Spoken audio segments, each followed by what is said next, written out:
Ladies and gentlemen, boys and girls, to start off Mental Health Week, we have our first contributor from the book, Mental Health is Time to Talk, Tyson Williams. A big round of applause for Tyson.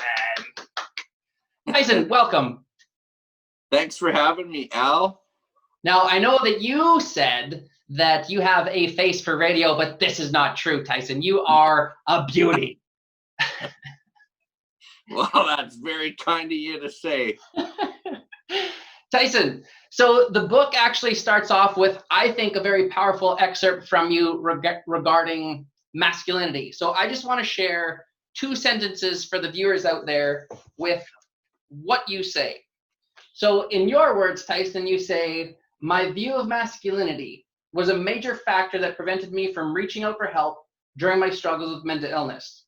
I thought real men were tough enough to solve their own problems and that they didn't ask for help. Tyson, tell me, do real men ask for help? Well, I did. I'm a real man. You are a real man. You are. And do you mind just sharing yeah. what led up to you asking for help?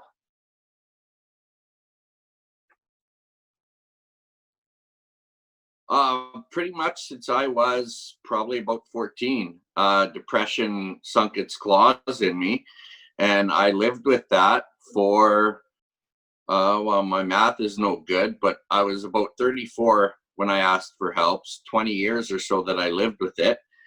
And in 2009, which was the darkest I'd ever been, and suicide became a real possibility for me.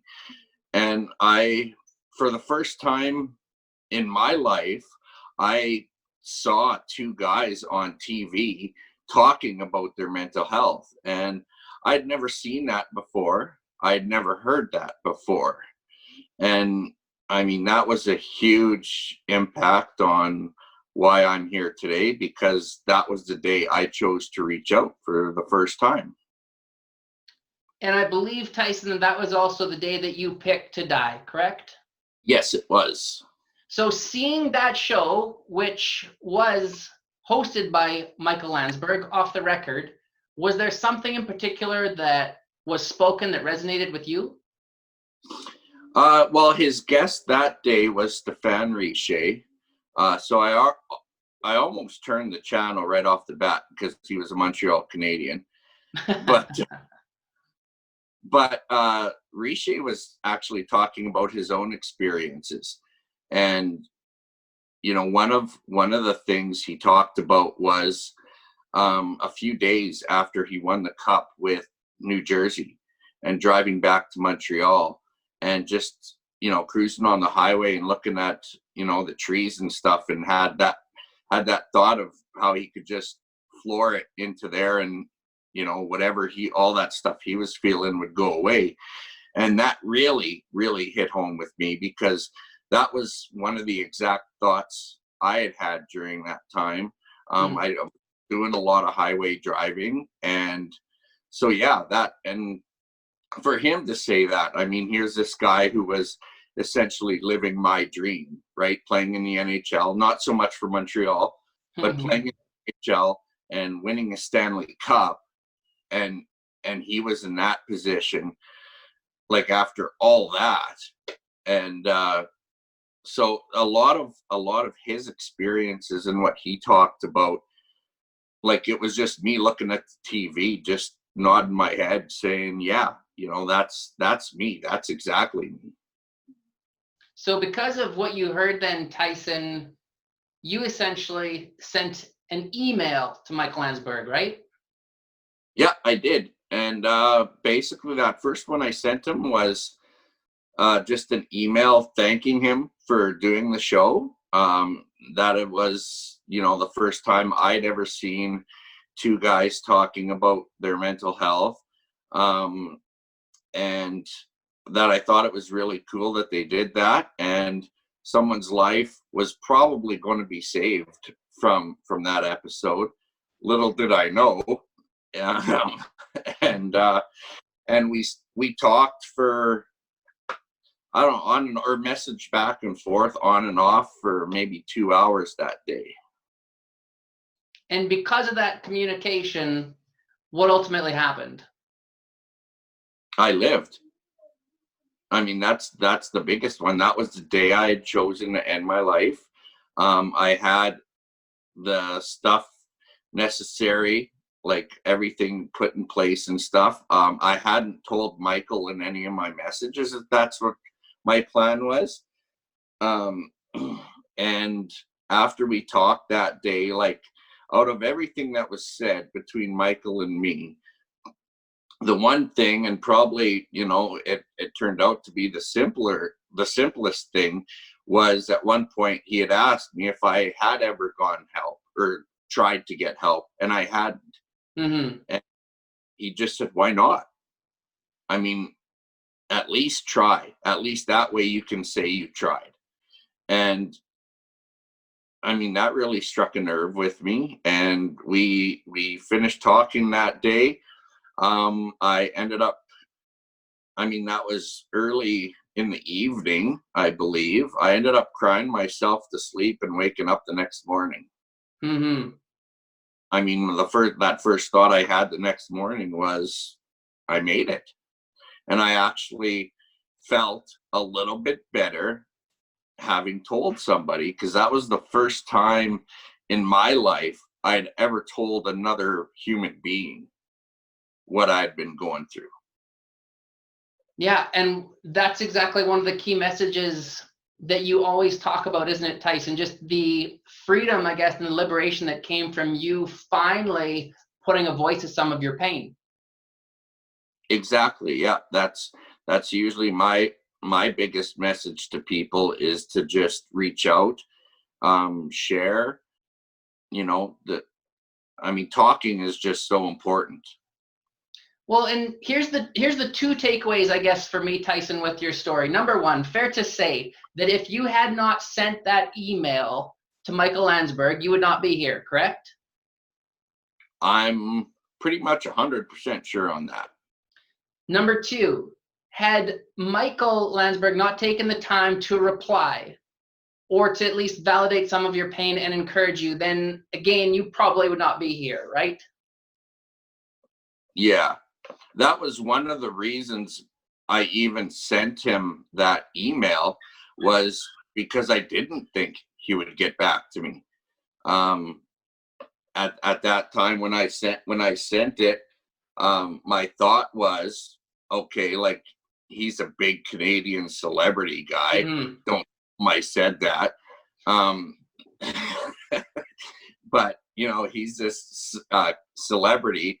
He's not going to see this email for probably 6 months, and by then I'll be long gone. And if anyone ever wondered, they could have went in my computer and saw that, oh yeah, look, at 6 months ago he tried asking for help, and that was kind of my reasoning behind it. But lo and behold, he actually replied, probably within, I mean, I don't have the exact time frame, but I'd say probably easily within the half hour or so.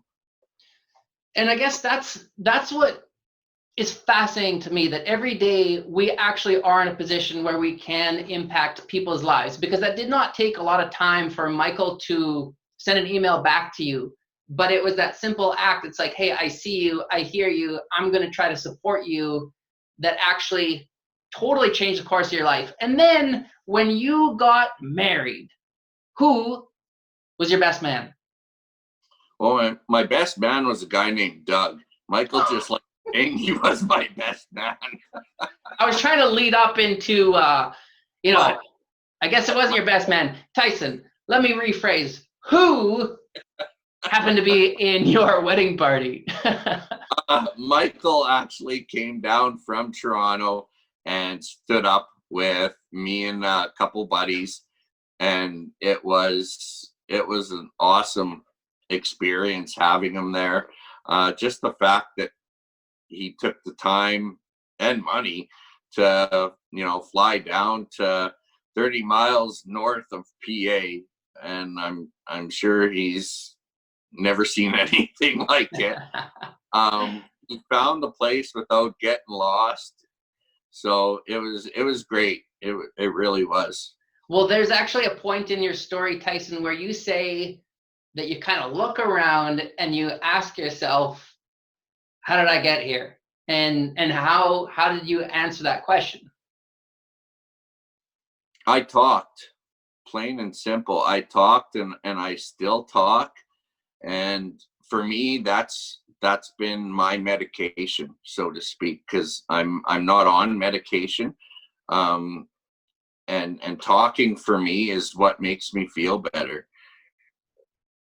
Yeah, I appreciate that. I think that is absolutely key. And is there anything else other than just the emphasis of talking, anything that you think would be important for any other men or people in general to hear in terms of what they need to do if they find that they're struggling?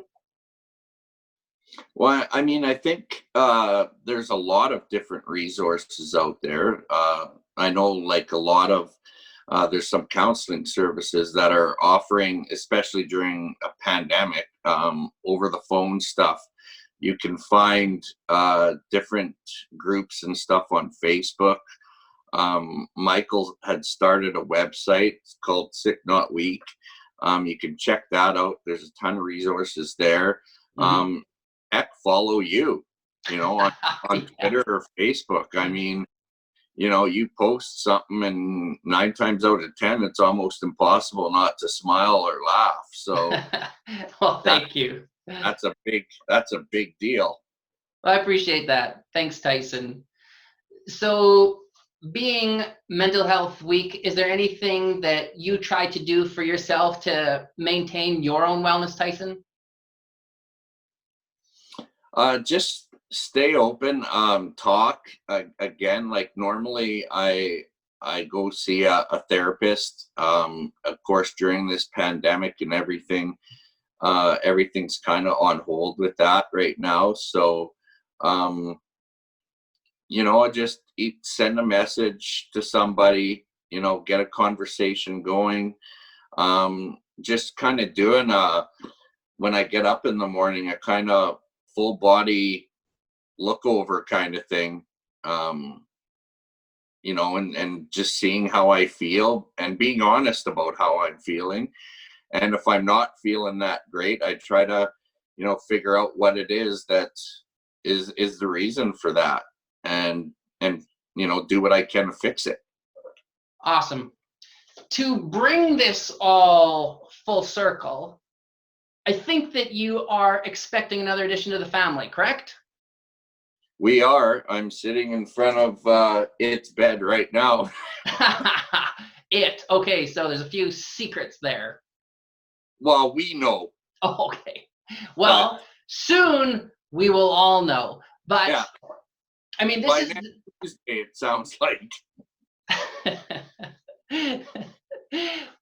well, this is what I guess blows me away with your story too. With your other two daughters and it on the way, none of that would all be together had it not been for the fact that you reached out and that you took the time and energy to act on those supports, right?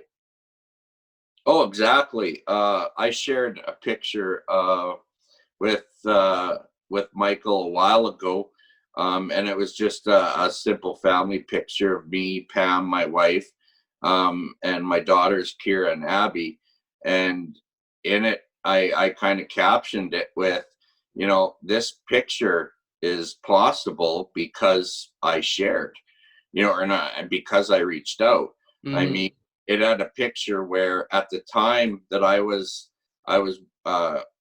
wanting to take my life, Kira was 6 Wow. and she's 17 now. I mean, at that time I didn't know Pam,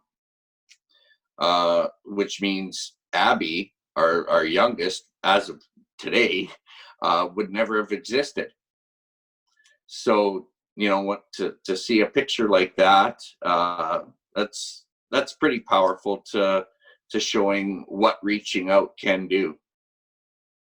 That is absolutely powerful. Well, Tyson, thank you for your time. Thank you for sharing your story so openly and for being willing to be our first guest during Mental Health Week. You take good care. We'll talk soon, Tyson. Thank you.